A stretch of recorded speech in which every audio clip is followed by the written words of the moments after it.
Continuamos con nuestras charlas antes de que termine este primer bloque y la siguiente charla es de un hombre que tengo la oportunidad de conocerlo hace muchos años, es un hombre de la banca, hoy día está en Engageware y nos va a presentar la suite a Ivo y me refiero a don Enrique Santa Cruz. Enrique, bienvenido a Digital Trends. Nos conocemos ya no sé cuántos años ya. Varios años. En varios países, varios eventos, el escenario es todo tuyo. Vamos. Muchas gracias. El clicker.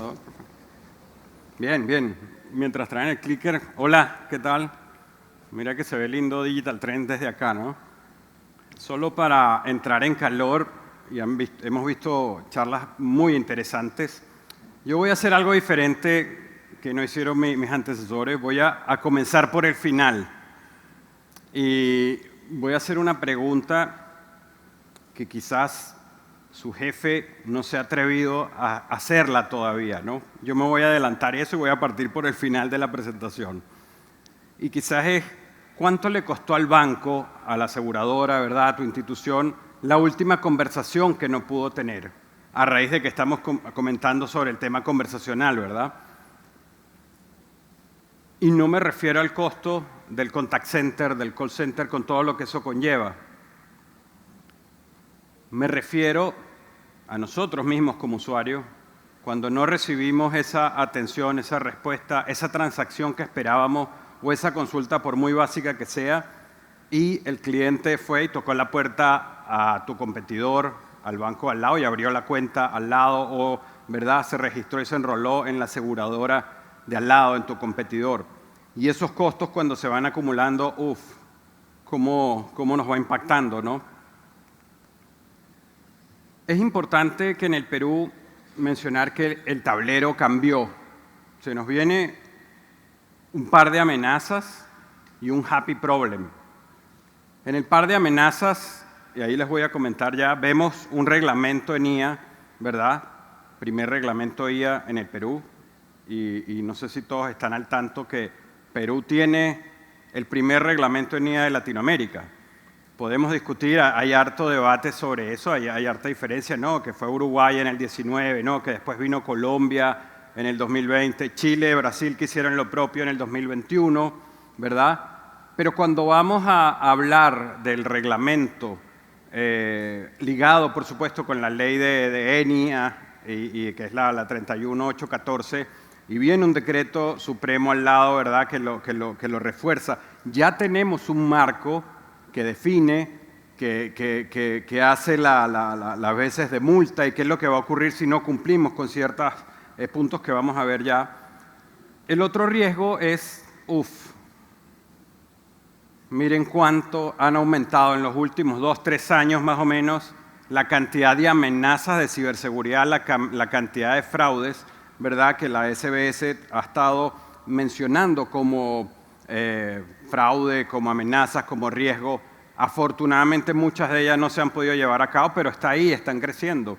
Y hay muchas de las empresas que están acá, ¿verdad?, auspiciando, que podrían hablar y hablar de temas cuánto ocurren por segundo, ¿verdad?, y con mucho dominio. Y después viene un happy problem, que yo lo llamo la oportunidad. Tenemos algo que también mencionaban, un espacio de inclusión financiera gigantesca. Hay 13 millones de peruanos, ¿verdad?, que no están bancarizados formalmente sin ese acceso formal. Entonces, lo interesante de esto es que dos amenazas, una regulatoria que hay que desarrollar, que hay que subirse a ese tren, una de amenazas de ciberseguridad, ¿verdad?, y de la IA, cómo está irrumpiendo también muy fuerte con este tipo de amenazas que se están sofisticando, y una oportunidad. Lo interesante es que están ocurriendo las tres al mismo momento. En el mismo momento estamos viviendo esto.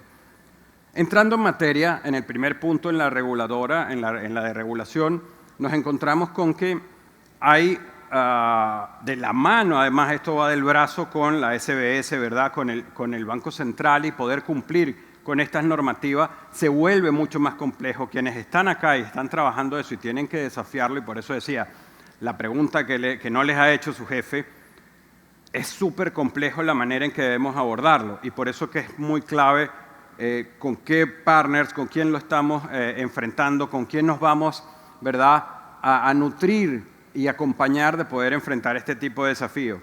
Después, el regulador, como dice bien dice ahí, ya tiene la capacidad de auditar. Si bien la norma está delimitada, tiene un marco legal, nos exige, ¿verdad?, gobernanza de datos, cómo se van a tratar la información de nosotros, los usuarios, los clientes. También exige la ley, cómo se va a administrar el talento sobre la IA. Es interesante saber de que va a tener que ser auditado, o sea, ya está la capacidad de ser auditado. Por supuesto, está partiendo gradualmente y no se ha hecho efectiva, pero ya están dadas las condiciones, ya están dados los términos para ejecutarlo y va a comenzar a ocurrir. Y la pregunta es, ¿estamos preparados como organización para enfrentarlo? ¿Estamos de pronto viendo todavía las normativas de la SBS, las del Banco Central? Por supuesto, es parte de nuestro día a día. Sin embargo, esto entra con mucha fuerza y vamos a tener que tener esa capacidad de la explicabilidad que va a ser obligatoria y que vamos a tener que empezar a dar cuenta. Entonces, aquí la pregunta es, ¿qué tan preparados estamos a esto y con quién nos estamos acompañando? Luego, yendo al punto de la ciberseguridad, ¿verdad?, muy interpretado como fraude, ¿verdad?, en el mundo bancario. Esto es re interesante. Ya vemos deepfake de voz, vemos deepfake de texto, que realmente es asombroso como imitan la personalidad, incluso y de ambos lados, ¿no?, desde un usuario hacia el banco, a la entidad, y viceversa, se hacen pasar por el banco, por la aseguradora y piden los datos de uno como usuario. Entonces, esto ya no es un hacker, ahí hay una organización muy fuerte que lo está haciendo y es una operación coordinada que está utilizando la IA generativa para lograr todo esto y también IA agéntica. Entonces, pasa a ser de dulce y de amargo porque hace que nuestros canales de atención donde tenemos que estar, esto ya veíamos en la presentación anterior, cómo se vuelve una necesidad estar en WhatsApp, estar en todos los canales, también se vuelve una entrada de riesgo, ¿no? Se vuelve una entrada, un canal de ataque potencialmente.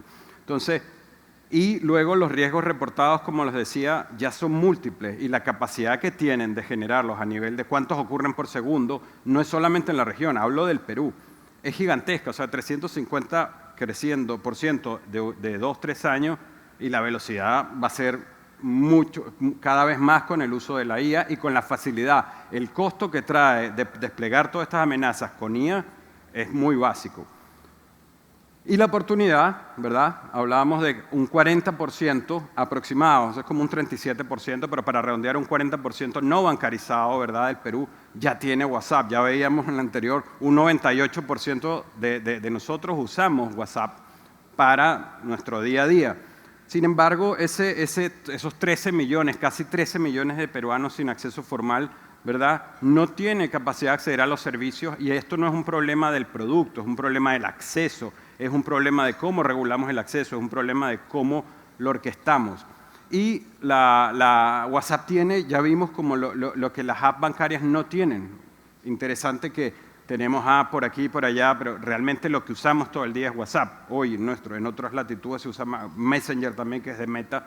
Pero aquí interesante, esto es, como veíamos antes, la analogía del riesgo es una guerra armamentista y el que no está ahí, el que no usa la IA para enfrentarla está complicado. El que no usa WhatsApp para estar comunicado en el canal está fuera del mercado. Entonces el que llega primero gana.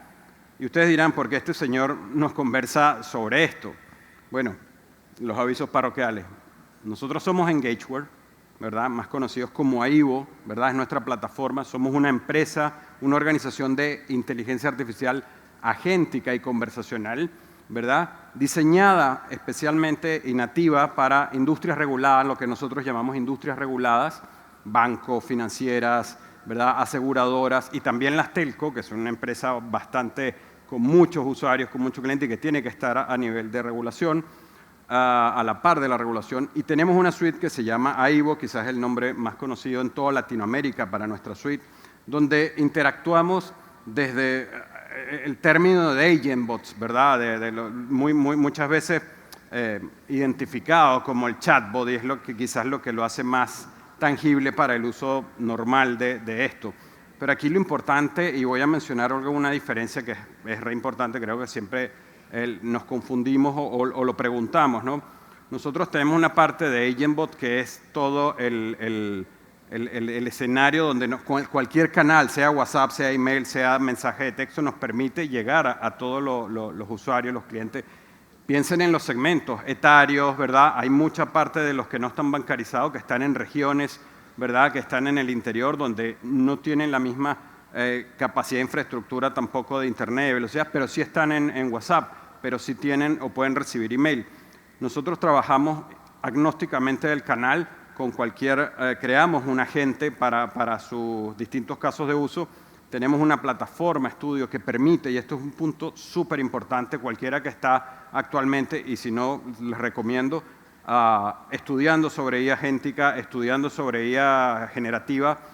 El human in the loop es clave. Nosotros tenemos que mantener un agente humano, una parte que pueda conectarse con la parte humana, ¿verdad? En el caso de uso, nosotros con estudio logramos derivar para los diferentes segmentos, para los diferentes tipos de casos de uso y de situaciones de la institución para orquestar de pronto campañas, para orquestar también, ¿verdad?, la derivación y creación de flujos automatizados de trabajo. Quédense con ese término, por favor, porque no es lo mismo un agente como tal que lo que está por detrás. Y ese creo que es la parte del core. Lo más interesante es qué ocurre hacia adentro. Nosotros nos conectamos incluso con sistemas de core, con plataformas críticas de datos sensibles, y es por eso que estamos preparados para entregar servicios con la privacidad, la seguridad, que permita esa trazabilidad que exige hoy en día el regulatorio y que la va a exigir cada día más. Esto está recién comentándose, conversando, como decía,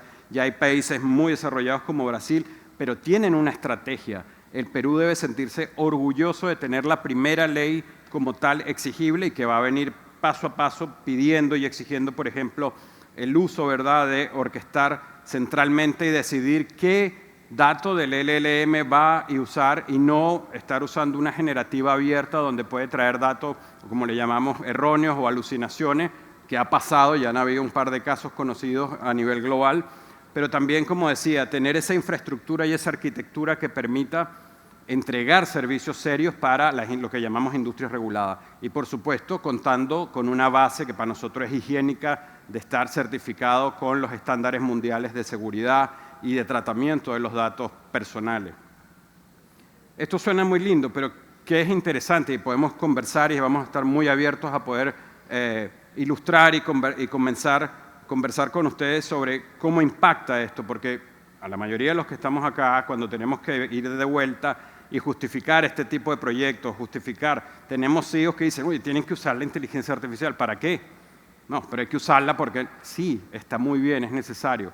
Pero ¿cómo hacemos que esa inversión, ¿verdad?, cada sol que estamos pidiendo, cada dólar que estamos pidiendo, tenga un retorno justificable y que sea orgánico para hacerlo crecer? Podemos tener ejemplos como Banorte, es el tercer banco más grande de México. Imagínense en México la cantidad de población que tiene.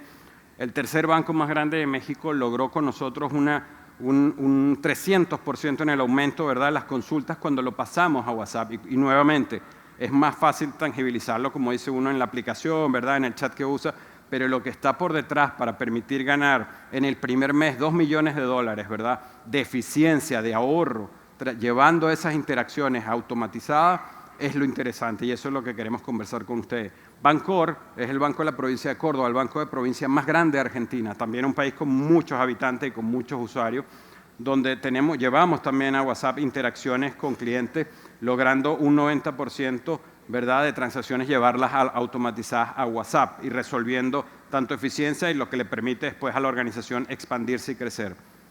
Banco Comafi, muy interesante, es uno de los bancos número 8, 9 que está en la República Argentina también. Pero ¿qué es lo interesante? Es un banco muy tecnologizado. Es un banco que, gracias a estas herramientas de lograr un 98% de tasa de resolución digital, llevando estas conversaciones a distintos medios, no solamente WhatsApp, ha logrado ir escalando dentro de sus posiciones de market share en ese mercado y también afuera, porque la mayoría de estos bancos, y como los bancos ¿verdad?, nuestros de acá, están también posicionados en otros países de la región. Y un caso reinteresante, bajar a la mitad, ¿verdad?, y lograr eficiencia para una telco como Net1 a través de estas herramientas no es casualidad. Un tip súper importante, no basta la herramienta, tener el chat, integrarse, cumplir con las normativas. Hay que estar respaldado y sobre todo integrado de manera sin fricción con los principales actores de clase mundial. Estoy hablando las mismas plataformas de cloud, las mismas plataformas de calls o contact center que tienen la mayoría de los bancos de nivel como tenemos en el Perú, con herramientas de marketing automatizado, ¿verdad? Con herramientas de atención como ServiceNow, como Zendesk, ¿verdad? Jack Henry, call center, o sea, herramientas de contact center como Genesys, donde a veces tienen un costo sumamente elevado para poder desplegar casos de uso muy básicos. Ahí estamos nosotros para apoyarlos y acompañarlos en ese despliegue. Esto nos ha permitido estar orgullosamente atendiendo al 25% de los top bancos de nuestra región. Cuando digo nuestra región, digo de Estados Unidos, desde Canadá hasta la Patagonia. Bancos como están en Banco Azteca, ¿verdad? Columbia, BlackRock y empresas de wealth management. Imagínense lo delicado que es manejar las empresas de administración de riqueza, ¿verdad? Como son UBS, BlackRock, Goldman Sachs. Nosotros estamos allí y acompañamos también a las telecom en nuestra región. América Móvil, para quien no lo sabe, conocido para nosotros como Claro, en México como Telcel. Es la tercera o cuarta, ahí me pueden corregir, después viene Claro Empresa, telco en el mundo, por la cantidad de usuarios de abonados que tiene, después de la China, por supuesto. Entonces, esto no toma muchos meses, toma una conversación, entender sus desafíos y vamos a estar gustosos de contarles lo que estamos haciendo, contarles la manera como los estamos haciendo con un Service Blueprint donde consideramos cuáles son las realidades, cómo gobiernan los datos en su organización, qué nos falta y llevarlo a algo que sea ojalá lo más orgánico y que ese costo eficiente sea lo más simple tanto para ustedes como para después mostrar resultados adentro de su operación. Muchas gracias.